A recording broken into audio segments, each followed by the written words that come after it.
નમસ્કાર ગુજરાતના તમામ ખેડૂત મિત્રોનું ફરી એકવાર હાર્દિક સ્વાગત છે આપણી યુટ્યુબ ચેનલ જાગૃત ખેડૂતમાં। આજે ખૂબ મહત્વના સમાચાર આવી રહ્યા છે। તો મિત્રો, પીએમ કિસાન યોજનાનો હપ્તો મેળવવા માટે બહુ જરૂરી અપડેટ આવ્યા છે। ખેડૂત રજિસ્ટ્રેશન પોર્ટલ અંગે નવા અપડેટ આવ્યા છે। તો ખેડૂતો માટેની એક મહત્વપૂર્ણ પહેલના ભાગરૂપે ગુજરાતમાં એગ્રીસ્ટેક પ્રોજેક્ટ હેઠળ ખેડૂત ખાતેદારના લેન્ડ રેકોર્ડને યુનિક આઈડી સાથે લિંક કરવા માટે તારીખ 15 ઓક્ટોબરથી ફાર્મર રજિસ્ટ્રી શરૂ કરવામાં આવી હતી।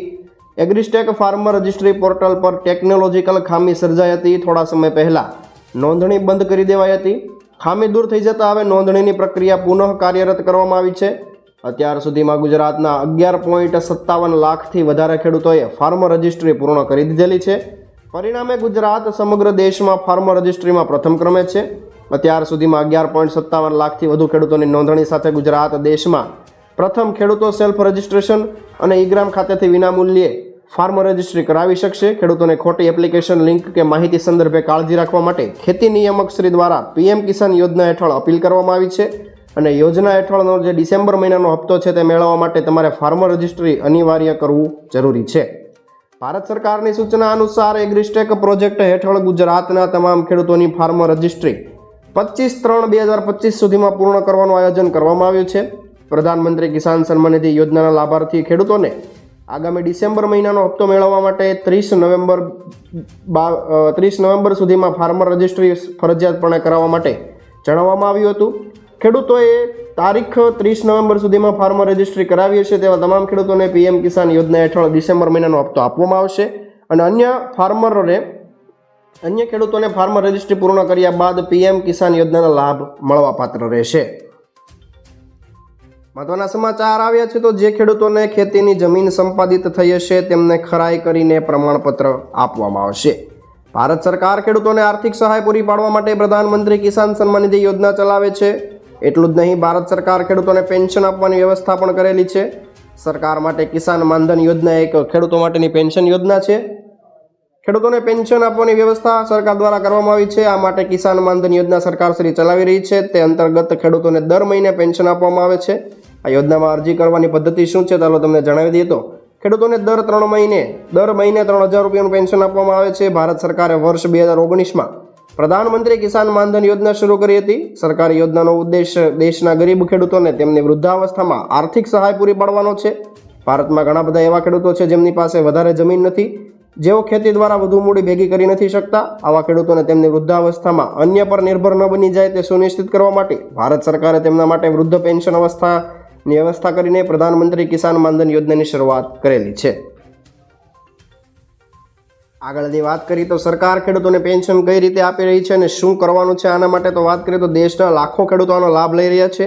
યોજના હેઠળ કોઈ પણ નાના અને સીમાંત વર્ગના ખેડૂત લાભ લઈ શકે છે। જો કોઈ ખેડૂત 18 વર્ષની ઉંમરે યોજનામાં અરજી કરે છે તો ખેડૂતને દર મહિને 55 રૂપિયા જમા કરાવવા પડશે। યોજનામાં ખેડૂત જેટલી પણ રકમ જમા કરાવે છે તેટલી જ રકમ સરકાર દ્વારા સામેથી ઉમેરવામાં આવે છે। યોજના હેઠળ 60 વર્ષ બાદ દર મહિને ખેડૂતને 3,000 રૂપિયાનું પેન્શન આપવામાં આવે છે। યોજના માટે અરજી કરવા માટે અરજદારની ઉંમર 18 થી 40 વર્ષની વચ્ચે હોવી જોઈએ। અરજદાર આવકવેરા ભરનાર ન હોવો જોઈએ। આ સાથે અરજદારનું ખાતું EPFO, NPS અને ESIC જેવી યોજનાઓમાં ન હોવું જોઈએ। યોજનાની અરજી કરવા માટે ખેડૂતોએ સત્તાવાર વેબસાઇટ માનધન.in મુલાકાત લેવાની રહેશે। આ બાદ તમારે સેલ્ફ એનરોલમેન્ટ પર ક્લિક કરવાનું રહેશે। ત્યારબાદ મોબાઈલ નંબર દાખલ કરવાનો છે। રજિસ્ટ્રેશન મોબાઈલ નંબર પર OTP દાખલ કરવાનો છે। તે બાદ તમારે ઓનલાઈન ફોર્મમાં જરૂરી સંપૂર્ણ માહિતી દાખલ કરવાની છે। યોજના માટે અરજી કરવાના જે આધાર કાર્ડ, બેંક ખાતાની પાસબુક, સરનામાનો પુરાવો, મોબાઈલ નંબર, પાસપોર્ટ સાઇઝનો ફોટો વગેરે જેવા જરૂરી ડોક્યુમેન્ટ તમારે સાથે રાખવાના છે। નમો ડ્રોન દીદી યોજના આવી ગઈ છે મિત્રો। તો વાત કરીએ તો મહિલાઓના કૌશલ્ય અને આગામી 2 વર્ષમાં 14,500 ડ્રોન ખેતરો ઉપર ઉડવાના છે। આ માટે કેન્દ્ર સરકારે 1261 કરોડ રૂપિયાની મંજૂરી આપી દીધી છે। સાથે નમો ડ્રોન દીદી યોજનાના ઓપરેશન માટે પણ માર્ગદર્શિકા જાહેર કરવામાં આવી છે। યોજનાનો ઉદ્દેશ 2024-25 લઈને 2025-26 દરમિયાન પસંદગીના સ્વસહાય જૂથની મહિલાઓને ડ્રોન પ્રદાન કરવાનો છે, જે ખેડૂતોને ભાડેથી ખેતી માટે ડ્રોન સેવાઓ પ્રદાન કરશે। ડ્રોન દ્વારા ખેતરમાં પ્રવાહી ખાતર, જંતુનાશક દવાઓનો છંટકાવ કરવામાં આવશે। એવું માનવામાં આવી રહ્યું છે કે આ યોજના સ્વસહાય જૂથોને ટકાઉ વ્યવસાય અને આજીવિકા પ્રદાન કરશે। ઉપજ વધશે, ખર્ચ ઘટશે તેમજ તેઓ વધારાની આવક પણ મેળવી શકશે। કૃષિમાં લેટેસ્ટ પ્રયોગ ખેડૂતોની કાર્યક્ષમતા અને ઉપજમાં વધારો કરશે, ખર્ચમાં ઘટાડો કરશે. કૃષિ અને ખેડૂત કલ્યાણ મંત્રાલયે હિતધારકોને નમો ડ્રોન દીદી યોજનામાં વહેલી તકે અમલીકરણ કરવાની વિનંતી કરી છે.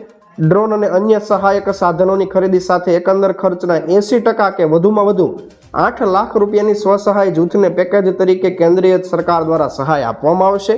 પસંદગી પામેલા સ્વસહાય જૂથો બાકીની રકમ 3% વ્યાજે કૃષિ ઇન્ફ્રાસ્ટ્રક્ચર ફંડમાંથી લોન તરીકે લઈ શકે છે. આ જે યોજના છે તેમાં પોર્ટલ દ્વારા મોનિટરિંગ કરવામાં આવશે. ગ્રામીણ વિકાસ મંત્રાલયના અન્ય સ્ત્રોતોમાંથી તમે લોન પણ મેળવી શકો છો. યોજનાનું ડ્રોન પોર્ટલ દ્વારા મોનિટરિંગ કરવામાં આવશે, જે કામગીરી પર ટ્રેક કરવાનું છે. ડ્રોનના ઉપયોગ અંગે જીવંત માહિતી મળશે. તે સેવા અને નાણાં વિતરણ માટે સોફ્ટવેર તરીકે પણ કામ કરી શકશે. ડ્રોન વડે એક દિવસમાં 20 એકર ખેતરમાં છંટકાવ કરી શકાશે અને સ્પ્રે કરવા માટે પણ તેનો ઉપયોગ કરી શકાશે. ડ્રોન ઉડાવનાર દીદીઓને 15 દિવસની તાલીમ આપવામાં આવશે અને 1 વર્ષનો વીમો, 2 વર્ષની જાળવણી કરાર અને GST નાણાં પણ આપવામાં આવશે. ગ્રુપના અન્ય સભ્યને પણ તાલીમ આપવામાં આવશે. તેમને પાક, પોષક તત્વો અને જંતુનાશકોનો ઉપયોગ અંગે વધારાની તાલીમ પણ આપવામાં આવશે. ડ્રોન પેકેજ સ્વરૂપે આપવામાં આવશે. ડ્રોન એક પેકેજ તરીકે સપ્લાય કરવામાં આવશે. તેમાં પ્રવાહી ખાતરો, જંતુનાશક છંટકાવ, spray machine, battery set, downward focus camera, dual channel fast battery ચાર્જરો બને અન્ય સંબંધિત વસ્તુઓનો સમાવેશ થાય છે. 1 વર્ષની ઓનલાઈન તમારી વોરંટી સામેલ હશે. સતત ફ્લાઇટ માટે બેટરીનો વધારાનો એક સેટ પણ આપવામાં આવશે. ખેતીમાં ડ્રોનનો ઉપયોગ હજુ પ્રારંભિક તબક્કામાં છે, તેથી રાજ્યો આ પ્રવૃત્તિ પર નજીકથી નજર રાખશે. મહિલા જૂથોને મદદ કરશે. 1 વર્ષમાં ઓછામાં ઓછા 2000થી લઈને 2500 એકર જેટલા વિસ્તારને આવરી લેવા માટે તેમને વ્યવસાય શરૂ કરવામાં પણ રાજ્ય સરકાર મદદ કરવાની છે. આજના સૌથી મોટા ખેડૂત સમાચાર આવ્યા છે. વિરોધ કરી રહેલા ખેડૂતો 6 ડિસેમ્બરે દિલ્હી તરફ કૂચ કરવાના છે. ટ્રેક્ટર અને ટ્રોલી નહીં લાવે. હરિયાણા પંજાબના શંભુ બોર્ડર અને ખનોરી બોર્ડર પર માંગણીઓ માટે વિરોધ કરી રહેલા ખેડૂતો 6 ડિસેમ્બરે દિલ્હી સુધી કૂચ કરવાના છે. પરંતુ ટ્રેક્ટર ટ્રેલીઓને આગળ લઈ જવાની મંજૂરી ન મળવાના કારણે ખેડૂતોએ જાહેરાત કરી છે કે આ વખતે તેઓ ટ્રેક્ટર ટ્રેલીઓ સાથે આગળ વધશે. આગળ નહીં વધે, પરંતુ 6 ડિસેમ્બરે પગપાળા અલગ અલગ ગ્રુપમાં દિલ્હી જવા માટે રવાના થશે. દિલ્હી પહોંચ્યા બાદ પોતાનું આંદોલન આગળ વધારશે. કિસાન આંદોલન 2.0 શરૂ થયાને 9 મહિનાથી વધારે સમય થઈ ગયો છે. આવી સ્થિતિમાં પંજાબ હરિયાણા બોર્ડર ઉપર શંભુ અને ખનોરી બોર્ડર પર ખેડૂતો બેસીને વિરોધ કરી રહ્યા છે. આ બાદ ખેડૂતોએ હવે દિલ્હી કૂચ કરવાનો નિર્ણય લીધો છે. વિરોધ કરી રહેલા ખેડૂતો 13 ફેબ્રુઆરીથી પંજાબ અને હરિયાણા વચ્ચે શંભુ અને ખનોરી બોર્ડર પર કેમ્પ કરી રહ્યા છે. બાદ હવે KM નેતા સરવનસિંહ પંઢેરે કહ્યું કે લાંબી રાહ જોયા બાદ દિલ્હી જવાનો નિર્ણય લેવામાં આવ્યો છે. કહ્યું કે અમે 6 ડિસેમ્બરે દિલ્હી તરફ આગળ વધીશું. પંઢેરે જણાવ્યું હતું કે ખેડૂતો દરરોજ સવારે 9થી સાંજના 5 વાગ્યા સુધી મુસાફરી કરશે અને આશા વ્યક્ત કરી હતી કે હરિયાણા સરકાર પણ ખેડૂતોને મદદ કરશે. ખેડૂતોનો પ્રથમ તબક્કો અંબાલાના જગ્ગી ગામમાં હશે. ખેડૂતોનું કહેવું છે કે સરકાર તેમની સાથે વાત નથી કરી રહી. સંયુક્ત કિસાન મોરચા અને કિસાન મજદૂર મોરચા સરકાર પાસેથી પાક માટે MSC અને MSPની કાયદેસર રીતે માંગ કરી રહી છે. ખેડૂત નેતાએ કહ્યું કે અમે છેલ્લા 9 મહિનાથી શાંતિથી બેઠા છીએ અને સરકાર સાથે વાત કરવાની રાહ જોઈ રહ્યા છીએ, પરંતુ કોઈ કાર્યવાહી કરવામાં નથી આવી રહી. આ બાદ અમારી પાસે કોઈ વિકલ્પ બચ્યો નથી. હવે અમે દિલ્હી જવાના છીએ. ભારતીય કિસાન યુનિયનના તેજવીર સિંહે કહ્યું કે તેઓ 280 દિવસથી બંને સરહદ પર પડાવ નાખી રહ્યા છે અને કેન્દ્ર સરકાર 18 ફેબ્રુઆરીથી તેમની સાથે કોઈ વાતચીત નથી કરી રહી. આ પહેલા 18 ફેબ્રુઆરીએ કેન્દ્રીય મંત્રી અને ખેડૂતો વચ્ચે વાતચીત થઈ હતી. સરકારે એવો પ્રસ્તાવ મૂક્યો હતો કે સરકારી એજન્સીઓ MSP પર 5 વર્ષ માટે કઠોળ, મકાઈ અને કપાસના પાકની ખરીદી કરશે, પરંતુ ખેડૂતોએ આ પ્રસ્તાવને ફગાવી દીધો હતો.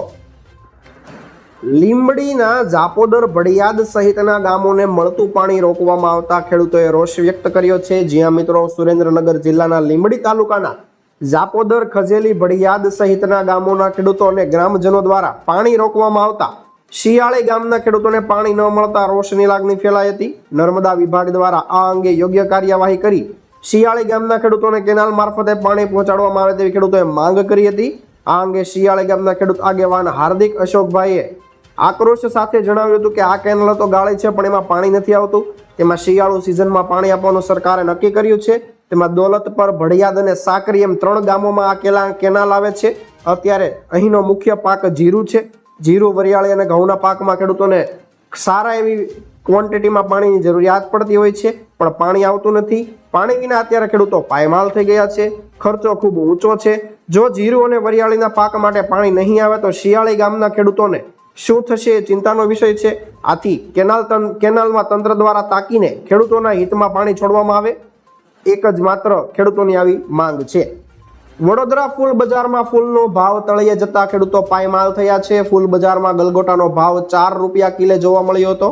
શહેરના ફૂલ બજારમાં પીળા અને કેસરી ગલગોટાના ભાવમાં જથ્થાબંધમાં 4 રૂપિયા કિલો સુધીના તળિયે જતા સ્થાનિક ખેડૂતો પાયમાલ થઈ ગયા છે. મહારાષ્ટ્ર અને મધ્યપ્રદેશથી ગોટાની આવક ખૂબ જ વધી ગઈ હોવાથી આ સ્થિતિ સર્જાઈ હોવાનું સ્થાનિક ખેડૂતો જણાવી રહ્યા છે. મહારાષ્ટ્રના નાસિક, ધુલિયા, ડિંડોલી અને મધ્યપ્રદેશના રતલામ, ઇન્દોર, ઉજ્જૈનથી પીળા અને કેસરી ગલગોટાનો જથ્થો મોટા પ્રમાણમાં શહેરમાં આવી રહ્યો છે. મહારાષ્ટ્ર અને મધ્યપ્રદેશથી રોજના 30,000 કિલો ગલગોટા શહેરમાં આવી રહ્યા છે. શહેરના ફૂલ બજારના દલાલોના ટેમ્પામાં મહારાષ્ટ્ર અને મધ્યપ્રદેશથી ગોટા મંગાવીને વેચી રહ્યા છે. તેઓ 10 રૂપિયાના કિલો ગોટા અહીં 40 રૂપિયામાં અન્ય દલાલને વેચી રહ્યા છે અને 10 કિલોના ₹50માં માર્કેટમાં દલાલને આપી રહ્યા છે. ખરીદીને તેઓ છૂટક બજારમાં ₹20ના કિલો ભાવ વેચે છે તો 10 કિલો જોઈતા હોય તો 50 રૂપિયામાં આપી દે છે.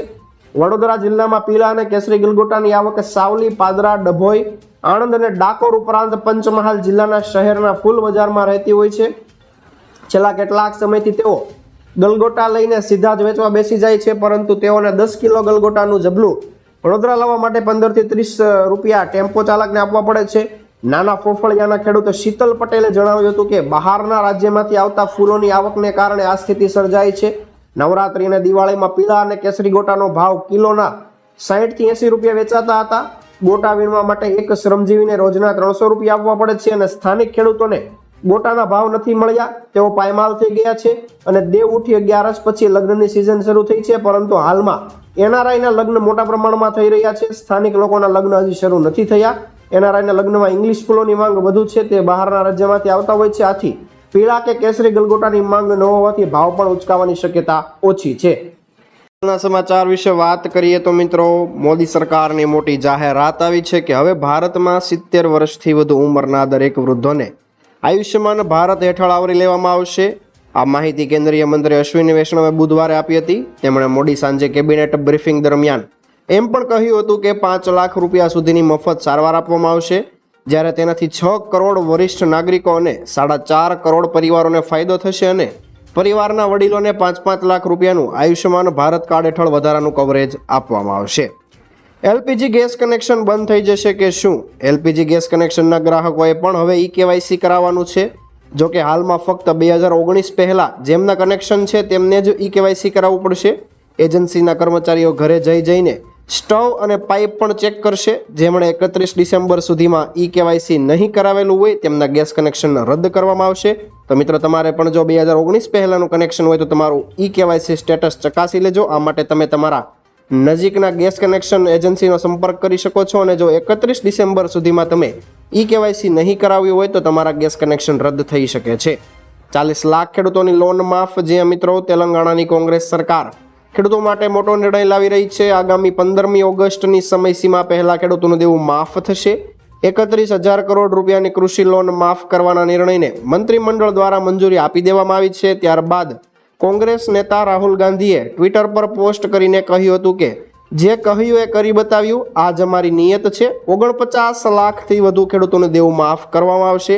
તો મિત્રો, ભારતભરમાં ખેડૂતોની માંગ છે કે દેવા માફ થવા જોઈએ. તો ગુજરાતમાં પણ ભાજપ સરકાર છેલ્લા ઘણા વર્ષોથી રાજ કરી રહી છે અને ખેડૂતોનું સતત શોષણ થઈ રહ્યું છે. તો તમારું શું કહેવું છે આ બાબતે કમેન્ટ કરીને જણાવી દેજો. મુખ્યમંત્રીનો મોટો નિર્ણય. ગુજરાતના નાગરિકોના કામ હવે નહીં અટકે. ગુજરાતની અંદર 32 સિટી સિવિક સેન્ટરની જાહેરાત કરવામાં આવી છે. મહીસાગર જિલ્લાના બાલાસિનોર ખાતેથી મુખ્યમંત્રીએ ભેટ આપી છે. નગરોમાં વસતા એટલે કે શહેરમાં વસતા નાગરિકોને મ્યુનિસિપલ સેવાઓ એક જ સ્થળેથી સરળતાથી મળી રહે તેવો સિટીઝન સેન્ટ્રિક સર્વિસીસથી ઇઝી ઓફ લિવિંગનો આશય આ સિટી સિવિક સેન્ટરની સ્થાપનામાં રહેલો છે. ઓનલાઈન સુવિધા સરળતા મળે તે માટે વન સ્ટોપ શોપ તરીકે આ સિટી સિવિક સેન્ટર તૈયાર કરવામાં આવ્યા છે, જ્યાં તમે એક જ વારમાં જઈને તમારા સમગ્ર ઓનલાઈન સરકારી કામો પતાવી શકો છો. ખેડૂત દેવા માફી અંગે ફરી એકવાર વાત આવી છે. તો ખેડૂતોની આવક બમણી કરવાની વાતોની વચ્ચે કંઈક વાસ્તવિકતા અલગ જોવા મળી રહી છે. ખાસ કરીને ગુજરાતના ખેડૂતોની આવક ઘણી બધી ઓછી છે. મેઘાલય, હરિયાણા જેવા રાજ્યો કરતાં ગુજરાતના ખેડૂતોની માસિક આવક ઘણી બધી ઓછી છે. કૃષિ મંત્રાલયે લોકસભામાં આ વાતનો સ્વીકાર કરેલો છે. ગુજરાતના ખેડૂતો આવકની દ્રષ્ટિએ દેશમાં 11મા ક્રમે આવે છે. અન્ય રાજ્યોની આવક પ્રમાણે ગુજરાતના ખેડૂતોની આવક ખૂબ જ ઓછી છે. ગુજરાતના ખેડૂતોની માસિક આવક 12,600 રૂપિયા છે, જ્યારે પંજાબ, હરિયાણા અને મેઘાલયના ખેડૂતોની માસિક આવક 25,000 કરતાં પણ વધારે છે. ગુજરાતમાં ખેડૂતોની ઓછી આવક હોવાનું મુખ્ય કારણ દેવું છે. ખેડૂતોને મોટા ભાગે લાખો રૂપિયાનું અને કરોડો રૂપિયાનું દેવું ચડી ગયું છે અને કોરોના બાદ ખેડૂતોની સ્થિતિ વધુ વસમી બની છે. સરકારે એક મહત્વપૂર્ણ નિર્ણય લીધો છે. સૌરાષ્ટ્રના 4 જિલ્લામાં સિંચાઈ માટે 10 કલાક વીજળી આપવામાં આવશે. રાજ્યમાં ખેડૂતો દ્વારા પૂરતી વીજળી મળી રહે તે માટે સરકાર પાસે સતત માંગણી કરવામાં આવી રહી છે. ત્યારે માંગને લઈને રાજ્ય સરકારે મહત્વનો નિર્ણય લીધો હતો. તેમાં સૌરાષ્ટ્રના 4 જિલ્લામાં રાજકોટ, જુનાગઢ, જામનગર અને પોરબંદરમાં ખેડૂતોને સિંચાઈ માટે 10 કલાક વીજળી આપવાનો નિર્ણય લેવામાં આવ્યો છે. મહત્વનું છે કે રાજ્યમાં ઘણા બધા ગામોમાં ખેડૂતોને પૂરતો વીજ પુરવઠો મળતો ન હોવાની પણ ફરિયાદ સામે આવી છે. ત્યારે ખેડૂતોની માંગના આધારે રાજ્ય સરકાર દ્વારા મહત્વનો નિર્ણય લેવામાં આવ્યો છે. રાજ્ય સરકાર દ્વારા સૌરાષ્ટ્રના 4 જિલ્લામાં સિંચાઈ માટે 10 કલાક સુધી વીજળી આપવામાં આવે તેવો નિર્ણય લેવામાં આવ્યો છે. પહેલા વીજળી 8 કલાક આપવામાં આવતી હતી અને રાજ્ય સરકાર દ્વારા લેવામાં આવેલા નિર્ણય પ્રમાણે રાજકોટ, જુનાગઢ, જામનગર અને પોરબંદર જિલ્લામાં હવેથી 10 કલાક સુધી વીજળીની ફાળવણી કરવામાં આવશે. આ પહેલા ખેડૂતોને 8 કલાક જ વીજળી આપવામાં આવતી હતી, પરંતુ ખેડૂતો દ્વારા માંગ કરવામાં આવી હતી. તેને ધ્યાને લઈને સરકારે મહત્વપૂર્ણ નિર્ણય લીધો છે, જેના કારણે હવે ખેડૂતોને 2 કલાક વધારે વીજળી મળશે, એટલે કે કુલ 10 કલાક વીજળી મળવાની છે. આગળની મહત્વની યોજના આવી છે તો મિત્રો પ્રધાનમંત્રી કૃષિ સિંચાઈ યોજનાની શરૂઆત 2015માં કરવામાં આવી હતી. તમામ ઘટકો વિશે વાત કરીશું, યા લાભ વિશે વાત કરીશું, કઈ રીતની યોજના છે, કોને કોને લાભ મળશે. તો એ પહેલા વિડીયોને અંત સુધી જોજો, લાઈક કરી દેજો અને તમે કઈ જગ્યાએથી વિડીયો જોઈ રહ્યા છો અમને નીચે કમેન્ટ બોક્સમાં જરૂરથી જણાવી દેજો. ચેનલને સબસ્ક્રાઇબ પણ કરી દેજો. પ્રધાનમંત્રી કૃષિ સિંચાઈ યોજના, એનું નામ છે PMKSY યોજના. તેની શરૂઆત 2015માં કરવામાં આવી હતી. તેનો ઉદ્દેશ્ય છે કે હર ખેત કો પાણી, એટલે કે દરેક ખેતરમાં પાણી પહોંચાડવું અને ખેતીમાં પાણીનો વધુ કાર્યક્ષમ ઉપયોગ કરવો અને પાણીના બગાડને અટકાવવું. આ યોજનાના ઘણા બધા અલગ અલગ ઘટકો છે. તેનો હેતુ સિંચાઈ સુવિધા અને પાણી સંચાલન વધારવાનો છે. ગુજરાતના ખેડૂતો પણ યોજનાનો લાભ લઈ શકે છે. યોજનાના મુખ્ય લાભ વિશે વાત કરીએ તો માત્રા પર આધારિત પાણી પૂરું પાડવું. માત્રા પર આધારિત એટલે કે જથ્થા આધારિત પાણી પૂરું પાડવું. PMKSY અંતર્ગત સિંચાઈમાં માઇક્રો સિંચાઈ સિસ્ટમ એટલે કે ડ્રીપ ઇરિગેશન અને ફુવારા પદ્ધતિના ઉપયોગ પર ધ્યાન કેન્દ્રિત કરવાયું છે. તેનાથી ઓછા પાણીમાં વધુ ઉત્પાદન શક્ય બને છે. જમીન અને પાણીનું સંરક્ષણ, તો PMKSY હેઠળ મૃદા એટલે કે જમીન સંરક્ષણ માટે વિવિધ પ્રોજેક્ટને પ્રોત્સાહન આપવામાં આવે છે, જેમ કે ફૂલ ટેન્ક અને ચેક ડેમ, જેનાથી પાણીનો સંચય અને માટીનું ધોવાણ અટકાવી શકાય. સીમિત પાણીનો વધુ ઉપયોગ, માઇક્રો સિંચાઈ સિસ્ટમની સબસિડી આપવાથી અને પાણી સંરક્ષણ માટે સહાયતા પૂરી પાડવાથી ખેડૂતોને ઓછા ભાવે પાણીનો વધુ ઉપયોગ કરવાની તક મળે છે. પ્રધાનમંત્રી કૃષિ સિંચાઈ યોજના મુખ્યત્વે 4 ઘટકોમાં વિભાજન કરવામાં આવી છે મિત્રો. આહાર અને ખેતી ધરતીનો વિકાસ, હર ખેત કો પાણી, પર ડ્રોપ મોર ક્રોપ એટલે કે પાણીના દરેક ટીપે પાકનો વધુ ફાલ લેવો, વોટરશેડ ડેવલપમેન્ટ. આ 4 ઘટક છે, તેમાં યોજનાને વિભાજિત કરવામાં આવી છે. PMKSY યોજનાના જરૂરી દસ્તાવેજ વિશે વાત કરીએ તો જમીન માલિકીનો પાવતીપત્ર અથવા કાયદેસર દસ્તાવેજ, આધાર કાર્ડ અને ફોટોગ્રાફ, બેંક ખાતાની વિગત, વોટરશેડ અથવા માઇક્રો સિંચાઈ માટે પાત્રતા પુરવાર કરતા દસ્તાવેજો તમારે રજૂ કરવાના છે. કોને કોને યોજનાનો લાભ મળશે તો નાના અને સીમાંત ખેડૂતો છે, જે મંત્રાલય દ્વારા નક્કી કરાયેલા માપદંડ અનુસાર જુદી જુદી સિંચાઈ પદ્ધતિનો ઉપયોગ કરવા માંગે છે તેવા જ ખેડૂતો આમાં પાત્રતા ધરાવે છે. જેમણે સિંચાઈમાં પાણીનો કાર્યક્ષમ ઉપયોગ કરવા માટે માઇક્રો સિંચાઈ સિસ્ટમ સ્થાપિત કરવાની ઈચ્છા દર્શાવી છે તેવા ખેડૂતો યોજનામાં પાત્રતા ધરાવે છે. સહાય માપદંડ અને મર્યાદા જોઈએ તો માઇક્રો સિંચાઈ પ્રોજેક્ટ માટે ખેડૂતોને મહત્તમ 50% સુધીની સબસિડી આપી શકાય છે. દરેક પાત્રતા ધરાવતા ખેડૂતોને સરકાર દ્વારા નક્કી કરાયેલા સિંચાઈ સાધનો માટે જ સબસિડી મળશે. PMKSY હેઠળ વધુ માહિતી અને સહાય મેળવવા માટે ખેડૂતોએ નિકટની કૃષિ કાર્યાલય અથવા તો યોજના માટેના જે અધિકૃત પોર્ટલ છે તેના પર તમે ઓનલાઈન સંપર્ક કરી શકો છો. આગળના સૌથી મોટા સમાચાર આવ્યા છે કે ખેત ધિરાણ પર રાજ્ય સરકારની સબસિડી ન મળવાથી ખેડૂતો પરેશાન થયા છે. ખેડૂતના હિતમાં ₹3 લાખ સુધીના ખેત ધિરાણ પર કેન્દ્ર અને રાજ્ય સરકાર દ્વારા 0% વ્યાજના દરથી લોન આપવામાં આવે છે. રેગ્યુલર ધિરાણ ભરનાર ખેડૂતોના ખાતામાં 7% વ્યાજ સહાય સીધી જમા થતી હોય છે. તેમાં કેન્દ્ર સરકાર દ્વારા વ્યાજ સહાય આપવામાં આવે છે, પરંતુ રાજ્ય સરકાર દ્વારા મળતી વ્યાજ સહાય છેલ્લા 2 વર્ષથી ખેડૂતોના ખાતામાં જમા નથી થઈ, તેથી ખેડૂતોની હાલત કફોડી બની છે. મોટા ભાગની રાષ્ટ્રીયકૃત બેંકોમાં વારંવાર આવી ફરિયાદ પણ જવા માંગે છે. આ અંગે તાત્કાલિક ખેડૂતોના વ્યાજ સહાય ચૂકવવામાં આવે તેવી માંગ ભારતીય કિસાન સંઘ દ્વારા કરવામાં આવી છે. જમીન આરોગ્ય કાર્ડ યોજના વિશે વાત કરીએ તો જમીન આરોગ્ય કાર્ડ યોજનાના લાભ તમને મળવાના છે. તેમાં જમીનમાં નાઇટ્રોજન, ફોસ્ફરસ, પોટેશિયમ સહિતના પોષક તત્વોની અને પીએચ સ્તરનું નિદાન કરવામાં આવશે. ખાતર અને પોષક તત્વોની સૂચના ખેડૂતોને યોગ્ય માત્રામાં ખાતર અને પોષક તત્વો આપવાની સલાહ આપવામાં આવે છે. તેનાથી પાકમાં અનિયમિતતા ન રહે, ખેતીના ખર્ચમાં ઘટાડો કરી શકાય છે. યોગ્ય ખાતર અને પોષક તત્વોનો ઉપયોગ કરવાથી બિનજરૂરી ખર્ચ ઘટે છે. જમીનની ઉપજ શક્તિમાં વધારો થાય છે. યોગ્ય પોષક તત્વોની ખોટ પૂરી કરીને જમીનનું આરોગ્ય સુધારી શકાય છે. તેનાથી પાક ઉપજમાં પણ વધારો થશે. આરોગ્ય કાર્ડ મેળવવાની પાત્રતા વિશે વાત કરીએ તો યોજના માટે દરેક ખેડૂત પાત્રતા ધરાવે છે. આરોગ્ય કાર્ડ યોજના 2 વર્ષમાં એકવાર અપડેટ કરવામાં આવે છે. દસ્તાવેજ વિશે વાત કરીએ તો જમીનનો પાવતીપત્ર, આધાર કાર્ડ. કાચું અને વાસ્તવિક પરીક્ષણ ક્યારેક સમય લેતું હોઈ શકે છે, તેની આ મર્યાદા છે. ખેડૂતોએ તેમના ખેતરની જમીનનું યોગ્ય સંચાલન કરીને સારો પાક અને ઉપજ મેળવી શકે તે માટે યોજના શરૂ કરવામાં આવી છે. યોજના હેઠળ જમીનની ગુણવત્તા અને પોષક તત્વોની ઉપલબ્ધતાનું વિશ્લેષણ કરવામાં આવે છે, એટલે કે જમીનનો લેબોરેટરી ટેસ્ટ કરવામાં આવે છે. તેના આધારે ખેડૂતોને જમીનની આરોગ્ય ચકાસણી માટે આરોગ્ય કાર્ડ આપવામાં આવે છે. મુખ્ય હેતુ ખેડૂતોને જમીનની ગુણવત્તા અને પોષક તત્વોની ખામીઓની જાણ થાય તે મુખ્ય હેતુ છે. અને ખેડૂતો જાણ થયા બાદ જે ખામી રહેલા પોષક તત્વો છે તે યોગ્ય પ્રમાણમાં ખાતર અને તત્વોનો ઉપયોગ કરીને પાકની ગુણવત્તા અને ઉત્પાદન ક્ષમતામાં વધારો કરી શકે તે આ યોજનાનો મુખ્ય હેતુ છે.